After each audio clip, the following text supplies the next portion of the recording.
Hi there, welcome to my channel. So back at our part 2. Remember to watch part 1, which is linked in the description box below. This is our potted plants area. So that's a tomato plant. We cut the whole stem while pruning because it was like too weak there, trying to grow roots. So we can transplant it. So there are 2 new tomato plants waiting to root. That's the Chinese spinach. Started from seed. Curry leaf plant. This is a pomegranate fruit tree that we are trying to grow in a pot, mainly because we have clay soil here and we can't just put something directly in the soil. We need to change the soil at least 6 foot by 6 foot deep, dig a hole, change it, get the clay soil out. It's too much work. And pomegranate can be grown in a pot, if you prune it and make it grow like a shrub more than a tree. It's a small plant. Even if we get like a dozen pomegranates every year, we'll be happy. So that's a pomegranate plant. I give it plenty of water, fruit fertilizer, and that's about it. So yeah, you see the leaves growing everywhere, which means it's time for pruning. And this is a nectarine tree, also growing in a pot. The pots are super large. I think the diameter is 20 inch. So that's the nectarine tree growing in a pot. We probably need to stake it because it's leaning, as you can see here. These are some flowers. Oh yeah, I really love these 3: Marigold, zinnia, and snapdragons. All started from seed. Super cheap, super easy to grow. Just prep a planter box with some fresh soil, add fertilizer, toss in the seeds, water. They need a lot of water because I've seen these plants, droop and almost die when we skipped watering a few times. So they need a lot of water. But other than that, they are so easy to grow. I think the seed packets are $1 each. I'll share the link to the seed packets. Almost every single seed has sprouted. I plan to toss in more seeds in our garden in some of the empty spots that already have a good water supply and see what happens. Very pretty. These are yet to bloom, marigolds. So this plant, we have the same ones in the soil, as you can see. So those are 3 years old. Okay, this one hasn't grown in 3 years. It's not dead, it's just there. So the soil there is like super hard, clay and rocky. This is okay, not the best. But the one in the pot here is just 3 months old. We got this at the start of spring. I wanted to grow it in a pot because I know what happens when I put it in the ground. And look at that, the pot isn't that large either. 14 inch maybe, 16 inch. And look at that. The plant has almost tripled in size and so much flower, just in time for the festival season, for the Indian festival season. So I am like super happy. Next year I'm gonna get more of these flowering plants and grow them in pots. We still have a lot of space here to grow, and the irrigation system has already been set up. Let me show that to you. So that's the main line running with connections, T-shaped junctions. That's a drip irrigation. One time setup and you're good. You don't have to water them every day. So these are the chrysanthemums. They bloom in August. Oh, I see a lot of aphids. So those are the buds, aphids. I like neem oil. Neem oil works great on aphids. I'm going to spray some of that in the evening. You see all that? Lots of aphids. This is another flowering bush. Spring bloom. Done for the season. Needs cleanup. That's a Tulsi plant. Maybe 2 years old, 1 to 2 years old. Heavily flowering. I try to pinch the flowers every time I see them, like at least once a week, and then they grow back. It's not growing any more leaves, it's just flowering. So which is why I got a new plant this year that I showed you. And these two are the bean plants. We have a nice fence area here. So the previous owners had a dog that used to play around this area. So it's great for growing climbers. So those are the beans, the typical green beans, French beans. Again, very easy to grow, doesn't need a whole lot of care. I should have started more actually. I just got 2 baby plants from the nursery, about $2-3 each. I think I've fertilized it just once since planting. It's doing okay. They still have a lot of flowers. In a month we should have a good harvest. So once it starts producing, it goes on for like 2 or 3 months. So very easy.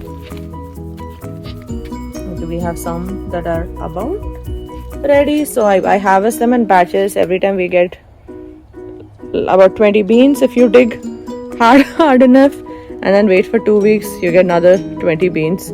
Yeah, next year I should grow more of these so we can make a real, like curry and not just use it in biryani or sambar rice with a bunch of other vegetables. So that's the potted plants area. Like most of the stuff that I showed you here, that's all new. We just did it this year, last 2 summers. Even though it was a pandemic and everyone was like staying at home, working from home, not going anywhere, like complete shelter in place. My daughter was like really small. She was 3 when the pandemic. She was 2.5 when the pandemic started, and she just turned 5. So last 2 summers I was too busy growing her. So this summer we thought, okay, now that she's old enough, let's do some vegetable gardening. So all of these planter boxes have been seasoned and prepped with compost and new ground soil. I don't know what it's called. It's not the typical potting mix. There's a difference. There's potting mix and then there's a garden soil. So garden soil mixed with compost, and then we started all of these plants in March, early March, brand new. They're all annuals except for the strawberry plant. This will stay. So last year we got these strawberry plants and started them in little pots in this area about this size, and they were like they so loved our garden. They kept crawling out, and it's amazing how they managed to dig through this clay soil and spring up. You see the little thing? That's a strawberry plant. So that's how this area was. Tons of strawberry plants, teeny little strawberry plants. So this year I started them in a planter, so they have more space and a much more and a much easier environment to grow, because that soil is nice and soft. So that's the only perennial we have here. Everything else will sleep for the season. We're very happy, like beginner gardeners. Maybe it's a beginner's luck, but I think we've had a good success with every single one of these plants. So that makes me super happy. Also, this area is pretty new. Everything here, except for a few flowering plants and that curry leaf plant, everything else is new, and we developed this area again this year. Learned about container gardening and how that's different from growing in the ground or planter boxes. So next year we plan on adding more pots to this area, because it's set up for irrigation, and there's plenty of sunlight, like unobstructed sunlight, for at least 8 hours on summer days, which is like 4 or 5 months of the year. So nice place to set up your potted plants. Oh yeah, there are some pomegranate flowers. They fall off after the plant is established. You don't want flowers. You don't want early flowers either. See all those flowers? So don't worry if your flowers fall off. That is completely natural. A couple of weeks ago there's almost like a little red carpet at the bottom, and I was worried because it's our first time growing a pomegranate tree, and that too we are growing it here in a pot. So I was worried that maybe we did the wrong thing, but then some expert gardeners in our neighborhood told me it's fine and don't need to worry about that. So I'll end this here. Watch my video on caring for curry leaf plants, because this is a perennial, and this is the first time in the 2 years that we have had this plant that it's growing really well, touch wood. And I tried a lot to get it to this stage. My dad saw this plant in Feb and he was like, huh, why are you even keeping this plant? And then he came back in April maybe, and he was like shocked, is it the same plant? So I have a lot of growing tips. Watch my other video on how to care for curry leaf plant. That's about it. So I plan on adding more flower seeds in that patch. And oh, let me show you this one. So these are surprising. Okay, so this is, we have a new guest this year. So this longest one, that's a plum tree. And then there's a smaller one and an even smaller one. So they grew on their own. Maybe our neighbors have a plum tree and some bird or bee helped propagate the seeds from there across the fence into our yard. But I was amazed, you know, like in the April, May months, they had a nice white, the typical spring bloom. And we were surprised, like, where is this? Like, we didn't plant this and we didn't see it last year. And 2 months later, we saw a few like small berry-sized fruits. Apparently, they're called wild plums, edible. That's what my neighbors told me. So we don't even give it water, no nutrition. They just grew on their own, cutting through the hard clay soil. So yeah, maybe they are meant to grow. They like us. Looking forward to seeing what happens next year. So yeah, the rest of the garden is all covered in mulch. Again, you'll see a lot of drip pipes going everywhere. The entire irrigation watering has been automated. So as for the lawn, we have a robotic lawn mower that's not here. I'll share a separate video on how we care for this lawn. We don't have a gardener. It's like the Roomba. We started and then it does its job. Oh, hibiscus. Last stop. 3 hibiscus plants. Again, I didn't realize how bad the soil was when we first moved in. So I grew 3. These plants are 3 years old when we moved in. Orange hibiscus. The plant is not dead, but that's not the growth you'd expect in 3 years. Every summer it blooms and then it goes off to sleep. So I'm not taking the pains of digging it out or anything. We'll just leave it there. We give it water occasionally, or not occasionally, actually, sorry, the hibiscus is a very heavy feeder. I actually have a hibiscus plant food, like a separate plant food. That's probably why it's managing to thrive in this like really hard and rocky soil.